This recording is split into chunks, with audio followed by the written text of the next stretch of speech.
అందరికీ నమస్తే. రాజకీయం, సినిమా, గమ్మత్ ఇచ్చంత్రాలు, వైరల్ అవుతున్న వీడియోలు ఇట్లా తీరు వార్తలతో మైక్ టీ ముచ్చట్లు తయారుగున్నాయి. చలో సుషేద్దాం పాండ్రి. అంతకంటే మొదలు హెడ్ లైన్స్.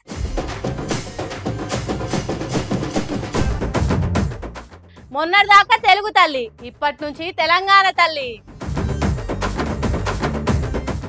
ఆగం చేస్తున్న ఫ్రీ బస్సులు, ఫ్రీ టికెట్ కోసం ఆడోళ్ల ధర్నాలు. ముర్షి ఖర్చు పెడితే ఆగమే, ఈటలే చెప్తుండు జర పైలమే. నెరవేర్చలేని హామీలు ఇచ్చినమా, సర్కారు కుర్చీలా కూర్చున్నామా, చేతులు ఎత్తేసినమా. స్వాహా.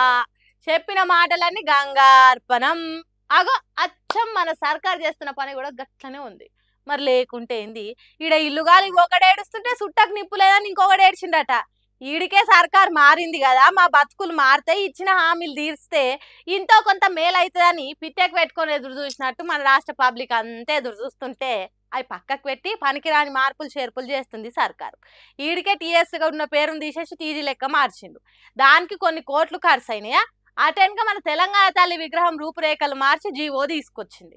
ఆ పనికి అంతో కొంత ఖర్చు అయిందా? ఇక ఇప్పుడు పనేం లేనట్టు ట్యాంక్ బండ్ కాడున్న తెలుగు తల్లి ఫ్లైఓవర్ పేరును తెలంగాణ తల్లి ఫ్లైఓవర్ లెక్క మారవాలని అనుకుంటారట.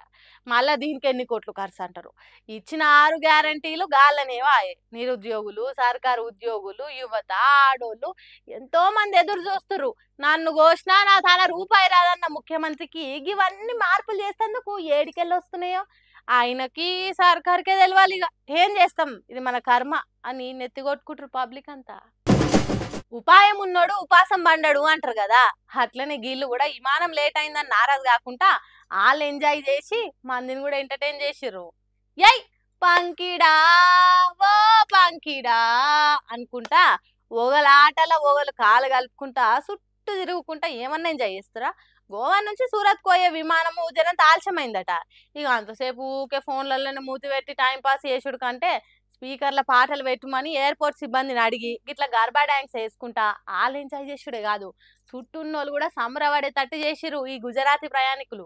ఇప్పుడు ఇంటర్నెట్లో ఇలా గర్భా ఆటనే వైరల్ అవుతుండేసరికి చూసిన వాళ్ళంతా ఇరుగా మరగ లైకులు కొడుతుర్రు.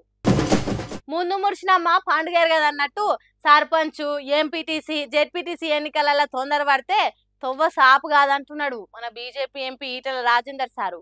తొందరపడి ఓ కోయిల ముందే కూర్చుంది అన్నట్టు కూస్తే కూతలకు ఇల్వ లేకుండా అవుతుందట. హాగో అదే ముచ్చట చెప్తుంది నుండ్రి. నేను చూసిన దగ్గర హుజరాబాద్ లో అక్కడక్కడ ఒక 2 రకాల దావతులు అయిపోయినాయి ఇప్పటికే. ఇవాళ ఎలక్షన్ అంటే మూలకి వెళ్ళిపోతారు. ఏం లేదన్నా అని మొదలుపెట్టే దోస్తుంటాడు, ఏం లేదన్నా అని మొదలుపెట్టేటువంటి కార్యకర్తలు ఉంటారు. కాబట్టి డెఫినెట్ గా డబ్బులు ఇవాటి నుంచి ఖర్చు అయ్యేటువంటి ఆస్కారం ఉంటుంది. కాబట్టి ఇంత ఖర్చు పెట్టిన 7వ తారీఖు వరకు కోర్టు ఏమవుతో తెలియదు. కాబట్టి నేను వాళ్ళను డిమోరలైజ్ చేయట్లేదు, వాళ్ళని ఏదో అయోమయంలో పెట్టట్లేదు. కానీ న్యాయ నిపుణులు చెప్పిన ప్రకారంగా, అనుభవం రాజకీయ నాయకులు చెప్పిన ప్రకారంగా, ఎలక్షన్ కమిషన్ లో పనిచేసినటువంటి బ్యూరోక్రాట్ చెప్పిన ప్రకారంగా మాత్రం ఇది సాధ్యమయ్యేటువంటి పని కాదు, ఇది ఇట్లా జరగదని చెప్పి మాత్రం చెప్తున్నారు.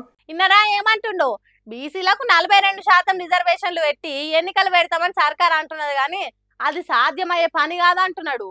అంటే ఏందన్నట్టు, ఈ రిజర్వేషన్లు పట్టుబట్టి అమలు చేస్తామని చూసినా ఎన్నికల తర్వాత కూడా కోర్టులు వాటిని కొట్టేసే ఛాన్స్ ఉంటుంది. కాబట్టి ఇప్పటి నుంచే ఎన్నికల దావత్లు ఇస్తామనడు, ఇయాలని లీడర్లు ఏంబట్టి వాడడు మంచిది కాదంటున్నాడు మాజీ మంత్రి సారు. ఇప్పుడు ఇచ్చిన రిజర్వేషన్ ప్రకారం నేనే సర్పంచ్ని, నేనే ఎంపీటీసీని అని గల్లెగరేసి జేబులు ఎంతుంటే అంత ఖర్చు చేసి అడిగిన వాళ్ళ కళ్ళ ఆగిపిచ్చి తినిపించి ఇల్లుని ఖాళీ చేసుకోకుండ్రి. ఇది తొందరపడి ఓ కోయిలా ముందే కూర్చిందనే ముచ్చట కంటే ఇది బేకార్ అవుతుంది. ఎన్నికలల్లో ఖర్చు పెట్టే పైసలు గోడకేసిన సున్నం తీరే అవుతుంది. అవి రావు, ఆశించిన పదవి దక్కది. మహారాష్ట్ర రాష్ట్రంలో ఎన్నికలు అయిపోయి గెలిచిన వాళ్ళ ప్రమాణ స్వీకారాలు అయ్యి బాంబులు కాల్చుకొని బాణసంచ వేల్చుకొని స్వీట్లు వంచి పెట్టినాక కూడా ఎన్నికలను రద్దు చేసింది. ఏంద్రా బాబు గిట్ల అయిపోయా మన బతుకు అని వెనకకు మరి చూస్తే ఇల్లు గుల్ల అయింది. కాబట్టి ఇప్పుడు కాంగ్రెస్ సర్కార్ ఇస్తానన్న రిజర్వేషన్లు నమ్మి మోసపోవద్దు. తొందరపడకే సుందరవదన అన్నట్టు మేలు గోరి చెప్తున్నాడు ఈటల రాజేందర్ సారు. ఇప్పటికే చాలా మంది దావత్లు ఇచ్చుడు, దండాలు పెట్టుడు షురూ చేసిండ్రట. కాబట్టి పైలంగా ఉండాలి అని చెప్తుండు సార్. చెప్పేది కూడా వాజిబే. కాబట్టి ఆత్రం పడి ఖర్చు పెట్టుకొని ఆగం కాకుండ్రి, 10 మందిలా పరువు పోగొట్టుకోకుండ్రి. సర్కారు ఉచిత పథకాలు ఇస్తే తీసుకున్నాడు కాదు, డిమాండ్ చేసి అడిగే కాడికి వచ్చింది జనాల ఎవరం. మహాలక్ష్మి పథకము కొన్ని బస్సులకే కేటాయించి సూపర్ ఫాస్ట్, లగ్జరీ, డీలక్స్, గరుడ లహరి అసొంటి ఏసీ బస్సులకు ఫ్రీ టికెట్ లేకుండా నడుపుతున్నది ఆర్టీసీ. కానీ ఈ అక్క చూడండి ఎట్ల లోలికి దిగిందో.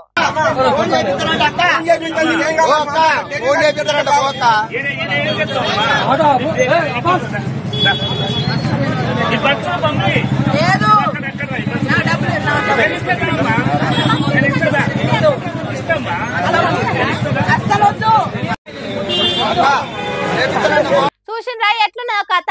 ఇది డీలక్స్ బస్ అమ్మా, దీనికి ఫ్రీ టికెట్ ఉండదమ్మా అని ఎంత చెప్పినా బస్సు నిడుస్తలేదు, దాని ముంగట్ నుంచి కదులుతలేదు. ఇది డీలక్స్ బస్ అయినా మెట్రో బస్ అయినా మంచిదే. కాంగ్రెస్ సర్కార్ ఆడోళ్లకు బస్సులలో ఫ్రీగా తిరిగే మహాలక్ష్మి పథకం తీసుకొచ్చింది కాబట్టి నన్ను ఫ్రీగా ఎక్కడికంటే అక్కడికి తీసుకుపోయి దించాలి అన్నట్టు బస్సు బంపర్ పట్టుకొని ఇడుస్తలేదు. ఫోన్ చేస్తే వచ్చిన పోలీసులు, బస్సు ఎక్కిన పబ్లిక్, బస్సు ఆపిన కాడున్న పబ్లిక్ అందరు ఎంత చెప్పినా ఇంటలేదు. బస్సును ఇంచు మందంగా అట్లనిస్తలేదు. అక్కడ ఉన్నోళ్ళను ముప్పు తిప్పలు పెట్టి మూర్చర్ల నీళ్ళు ఆపించింది. ఆగమాగం హల్చల్ హల్చల్ చేసింది. అబ్బబ్బబ్బ ఏం గాయాలాడామెరా అని నెత్తి పట్టుకునే తట్టు చేసింది. మనుగూరు నుంచి ఖమ్మానికి నడుస్తున్న డీలక్స్ బస్సు ఎక్కిన ఈ అక్క ఆధార్ కార్డు చూపెట్టి టికెట్ కొట్టుమన్నదట. ఏందమ్మా ఇది ఫ్రీ టికెట్ బస్సు కాదని కండక్టర్ చెప్తే ఇగో గిట్ల బస్సు ఆపి లొల్లి లొల్లి వేసి లోకాన్నే ఆపినంత పని చేసింది. ఆఖరికి పోలీసులే చిన్న చిన్నగా బతిలాడి నచ్చజెప్పి తీసుకొని పోయినరట. చూడండి పబ్లిక్ ఎట్లా తయారైనరో. చారణ ఫ్రీగా ఇస్తున్నాం అనగానే అగ్గో బారణ ఎందుకు ఇవ్వవు అన్నట్టు తయారవుతున్నారు. పరమానందయ్య శిష్యుల కన్నా పరమ దరిద్రంగా పనిచేస్తున్నట్టే కొడుతుంది తెలంగాణ ఆఫీసర్లు.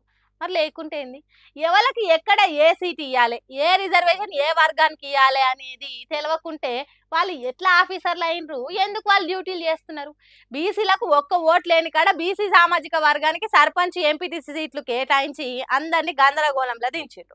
అట్లా ఏ ఒకటో రెండో అనుకునే ఛాన్స్ లేకుండా జిల్లాకో 10 చొప్పున, మండలానికో 2-3 చొప్పున బీసీలు లేని కాడ బీసీలకు సీట్లు కేటాయించి మొత్తం బీసీలే ఉన్న కాడ ఎస్సీ ఎస్టీలకు సీట్లు ఇచ్చిండ్రు.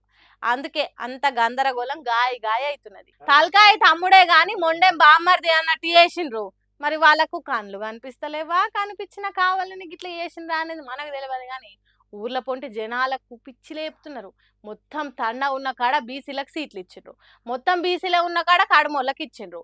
ఇదంతా తలకాయ లేని పని అని నెత్తి జుట్టు వీక్కుంటున్నారట. మరి దీన్ని ఎట్లా చేస్తారో ఏమో గాని చిన్న చిన్న పదవుల మీద ఆశ పెట్టుకున్న వాళ్ళ నోట్లే మట్టి కొట్టినట్టే అవుతున్నదని బాధలో మునిగిండ్రట. ఇట్లనే ఏమో పోన్రీ. సుశరానులా నేను పట్టుకొచ్చిన ముచ్చట్లు ఎట్లనే ఇంకిన్ని ముచ్చట్లతోటి మళ్ళీ కలదు. అప్పటిదాకా చూస్తూనే ఉండరు మైక్ టీవీ ముచ్చట్లు.